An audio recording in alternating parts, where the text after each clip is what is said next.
The force greatest eternal God के पिछले episode में हमने देखा साउथ स्काई सेक्ट के एम्परर विशेंग टियानलेन ये शाओकिंग से पूछते हैं आखिर युवान टाइजी के बेटे का क्या हुआ।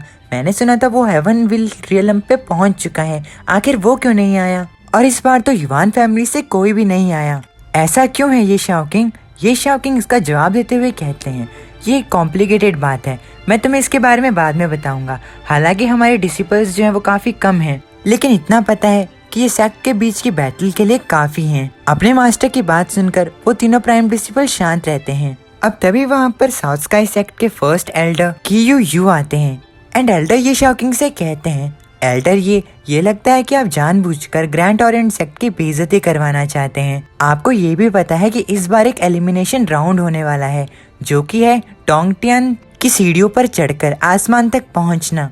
ये इतना भी आसान नहीं होने वाला है। युवान टाइजी का बेटा यहाँ पर नहीं है, लेकिन मैंने ऐसा क्यों सुना था कि युवान टाइजी का बेटा जो है वो ग्रैंड ओरिएंट स्वॉर्ड को जीतने के लिए इस वॉर में पार्टिसिपेट करने वाला है। एल्डर ये शाओकिंग इस बात को जवाब देते हुए कहते हैं ऐसा इसीलिए है क्योंकि मेरा डिसिपल ली टियानमिंग जो है, जो कि ली वुडी का बेटा है, उसने युवान शेंडू को मार दिया है। इसीलिए युवान टाइजी ने जो बर्निंग बुक अपने बेटे के लिए तैयार करके रखी थी इस बैटल के लिए, वो अब किसी काम की नहीं है। ये शाओकिंग टियानमिंग के पास जाते हैं एंड टियानमिंग को दिखाते हुए सबको कहते हैं ये बच्चा जो है वो मेरा डिसिपल ली टियानमिंग है। ली टियानमिंग सभी को हाय कहता है। साउथ स्काई सेक्ट के एम्परर टियानलेन टियानमिंग को देखकर थोड़े हैरान हो जाते हैं एंड वो ये शाओकिंग से कहते हैं ये शाओकिंग ये तो अभी भी यूनिटी रियलम में है, आखिर कोई यूनिटी रियलम में होकर हेवनली विल रियलम की किसी डिसिपल को कैसे हरा सकता है। तुम जरूर मजाक कर रहे हो।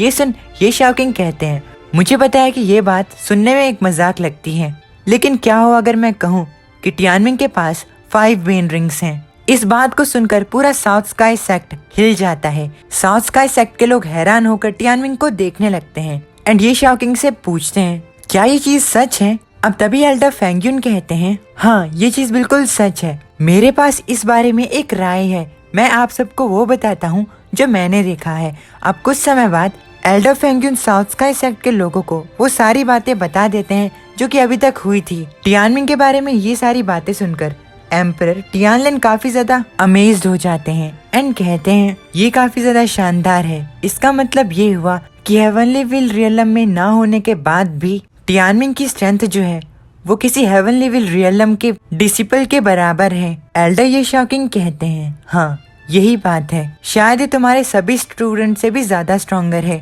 एम्परर टियानलेन कहते हैं ये काफी ज्यादा शानदार लगता है, लेकिन जो कुछ भी अभी तुमने कहा है मुझे अभी भी पूरी उस बात पर विश्वास नहीं है।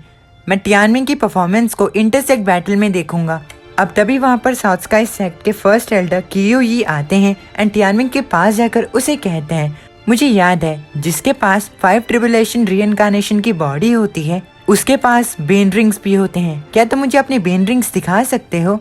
ये सुनकर टियानमिंग कहता है नहीं मैं ये नहीं करना चाहता। टियानमिंग के चेहरे पे थोड़ी चिंता होती है। वो खुद से कहता है ऐसा इसीलिए है क्योंकि मेरी बेन रिंग्स जो हैं वो बदल चुकी हैं, मेरी सारी बेन रिंग्स बदल कर एक शब्द बन चुकी हैं। मुझे भी नहीं पता कि ऐसा क्यों हुआ, इसीलिए अभी के लिए अच्छा यही है कि मैं इन्हें अपनी बेन रिंग्स ना दिखाऊं। कियू ये बात सुनकर कहते हैं क्या तुम मुझे अपनी बेन रिंग्स नहीं दिखाना चाहते, क्या तुम डर रहे हो क्योंकि ये सब झूठ है। अरे नहीं, मैंने तो तुम्हारी सारी बातों पर विश्वास कर लिया था। जो स्टोरी मैंने अभी तुम्हारे बारे में सुनी मुझे लगा वो सब सच होगा। कियू की बात सुनकर एम्परर टियानलेन कहते हैं अपने मुंह संभाल कर बात करो एल्डर। अपने एम्परर के सामने कियू को झुकना पड़ता है, वो शांत हो जाता है। एम्परर टियानलेन कहते हैं ये बात बोलने की जरूरत नहीं, मुझे शाओकिंग पर विश्वास है, हमें बस इंतजार करना है और देखना है कि टियानमिंग की स्ट्रेंथ कैसी है। टोंगटियान की सीढ़ियों को चढ़ने वाला ये टेस्ट, इसमें जो बाकी के 2 सेक्ट हैं वो हेवंस एलिसियन के फॉलोअर्स हैं, वो लोग जरूर एक दूसरे की मदद करेंगे। मुझे डर इस चीज का है कि अगर उनके सारे डिसिपल्स एक साथ मिल जाएं तो वो 7 प्लेसेस में से सभी प्लेसेस अपने डिसिपल्स को दिला देंगे और इस कारण की वजह से हम हेवंस पैलेस में एंटर नहीं कर पाएंगे क्योंकि सारे जगह को वो लोग ले लेंगे और हमारे डिसिपल्स के लिए कोई जगह नहीं बचेगी। ये शाओकिंग कहते हैं इस मामले में हमारे सातों डिसिपल्स जो हैं उन्हें एक दूसरे को अच्छे से जान लेना चाहिए और एक दूसरे का ध्यान रखना चाहिए। ये सुन टियानलेन कहते हैं हाँ मैंने भी बिल्कुल यही सोचा है। इन सातों को पहले एक दूसरे को अच्छी तरीके से जानना होगा। अपने मास्टर्स एंड एल्डर्स की बात मानते हुए वो सभी डिसिपल्स जो कि इस टेस्ट में पार्टिसिपेट करने वाले थे वो एक दूसरे से हाथ मिलाते हैं। साउथ स्काई सेक्ट के एम्परर कहते हैं, चलो ये सब तो हो गया, अब यहाँ पर खड़े नहीं रहते हैं और ऊपर जाकर खाना खाते हैं। इस तरीके से तुम लोग एक दूसरे से खुलकर बात कर पाओगे। सभी लोग टियानलन की बात मानते हैं और ऊपर जाकर खाना खाने लगते हैं। वो सभी लोग एक दूसरे के साथ टेबल्स में बैठ जाते हैं। टियानमिंग के साथ विशिंग क्विंगलुआन बैठा होता है जो कि रुओसू का बड़ा भाई होता है। वो टियानमिंग के साथ बात करता है एंड टियानमिंग से कहता है, ब्रदर ऐसा लगता है कि तुम ग्रैंड ओरिएंट सेक्ट के यंग मास्टर हो। जो फर्स्ट एंसेस्टर थे ली फैमिली के वो हमारे भी एंसेस्टर हैं। हमारे विशिंग फैमिली ट्री में फर्स्ट एंसेस्टर की स्टोरी भी है। टियानमिंग कहता है, मैंने फर्स्ट एंसेस्टर की स्टोरी के बारे में थोड़ा ही सुना है। टियानमिंग खुद से कहता है, जो विशिंग फैमिली के ब्रदर्स एंड सिस्टर्स हैं वो काफी ज्यादा चेयरफुल एंड फ्रेंडली हैं। अगर ये दोनों भाई बहन किसी भी मुसीबत में पड़ जाएंगे तो मैं इनकी मदद करूंगा। लेकिन ऐसा लगता है कि जो बाकी के दो डिसिपल्स हैं वो इस अलायंस से खुश नहीं हैं। उन लोगों ने अभी तक हमसे अच्छी तरीके से बात भी नहीं की। ऐसा लगता है साउथ स्काई सेक्ट के ज्यादातर लोग जो हैं वो ग्रैंड ओरिएंट सेक्ट को काफी ज्यादा कमजोर समझते हैं और वो कॉपरेशन के बारे में भी कंप्लेन कर रहे हैं। हमारे ये जो अलायंस है वो सिर्फ एक एग्रीमेंट है विशिंग टियानलन और मास्टर ये शाओकिंग के बीच में। ये पूरे साउथ स्काई सेक्ट को नहीं दिखाता है।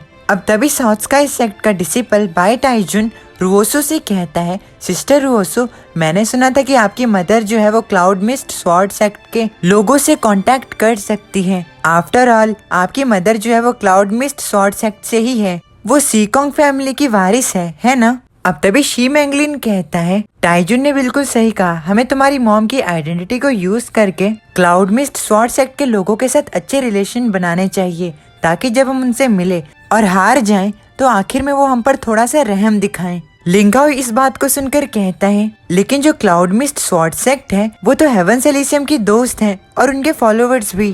क्या साउथ स्काई सेक्ट भी हेवंस एलिसियम को ज्वाइन करना चाहता है? लिंगाओ की इस बात को सुनकर शैंगवान युनफेंग खुद से कहते हैं, जब भी लिंगाओ बोलता है तो हमेशा सच बोलता है। लिंगाओ की बात को सुनकर साउथ स्काई सेक्ट के वो दोनों डिसिपल्स काफी ज्यादा गुस्से में आ जाते हैं एंड वो लिंगाओ से कहते हैं, आखिर तुमने क्या कहा?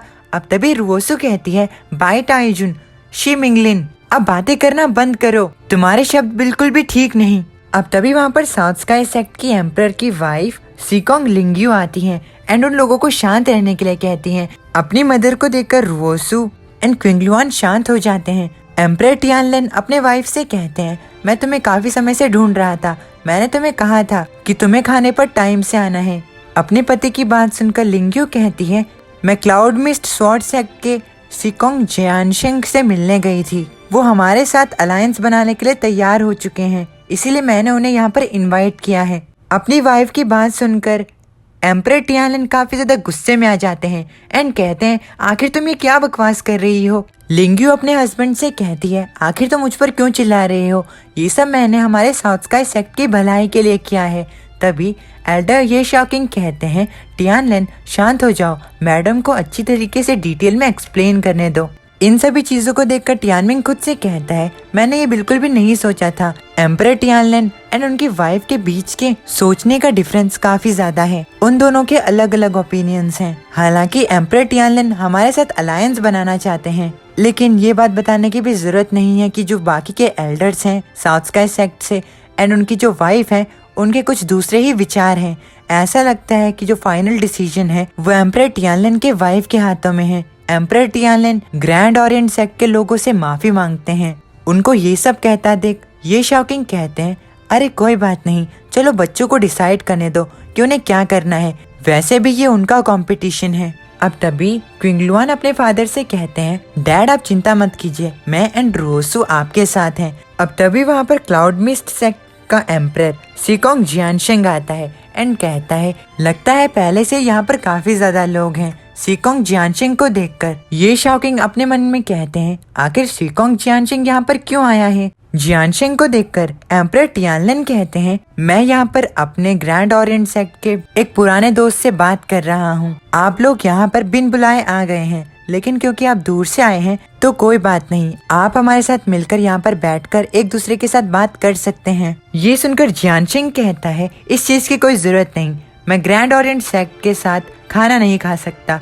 वैसे भी एम्परर टियानलिन, आपने एक चीज गलत कही, हम यहाँ पर बिना बुलाए नहीं आए हैं। अब क्योंकि हमारी सीकोंग फैमिली की वारिस है आपकी वाइफ, तो उन्होंने ही हमें यहाँ पर बुलाया था, लेकिन अब ऐसा लगता है कि हमें रिजेक्ट कर दिया गया है। जियानशिंग की बात सुनकर लिंग्यू कहती है टियानलिन, तुम्हें इस चीज के बारे में ध्यान से सोचना होगा, ये रुओसू एंड किंगलुआन के लिए है। अब तभी लिंग्यू अचानक से कहती है इसी के साथ मैं आप सभी से माफी मांगना चाहती हूँ। मैं चाहती हूँ कि हम ग्रैंड ओरिएंट सेक्ट के साथ अपना रिश्ता खत्म करें और क्लाउड मिस्ट सेक्ट के साथ मिलकर काम करें। मुझे उम्मीद है कि आपको इस चीज से कोई प्रॉब्लम नहीं होगी। लिंग्यू की बात सुनकर टियानमिंग शॉक्ड हो जाता है एंड इसी के साथ हमारा ये वाला एपिसोड यहीं पर खत्म हो जाता है। उम्मीद है कि आपको एपिसोड पसंद आया होगा। अगर पसंद आया तो प्लीज वीडियो को लाइक करके चैनल को सब्सक्राइब जरूर से कर देना। मैं मिलता हूँ लोगों से नेक्स्ट वीडियो में, तब तक के लिए अपने अपनी फैमिली का ख्याल रखना। माता ने।